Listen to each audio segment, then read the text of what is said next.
এই বিপ্লব, অকর্মার ঢেকি কোথাকার সারাদিন পরে পরে ঘুমায়। হ্যাঁ? বাবা গুড মর্নিং। এই অকর্মার ঢেকি আজকে গুড মর্নিং বললো?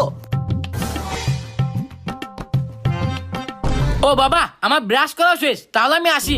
বাহ, আমার পোলা দেখি ভালো হয়ে গেছে। ও বাবা আমার সকালের খাওয়া শেষ, এখন স্কুলে যেতে হবে তো, তাহলে আমি আসি।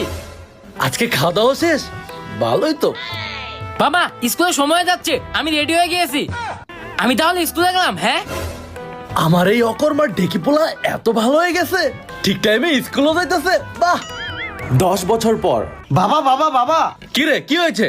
বাবা, আমি চাকরি থেকে প্রথম মাসের বেতন পেয়েছি। হ্যাঁ, টাকা টাকা টাকা টাকা টাকা টাকা টাকা টাকা টাকা টাকা টাকা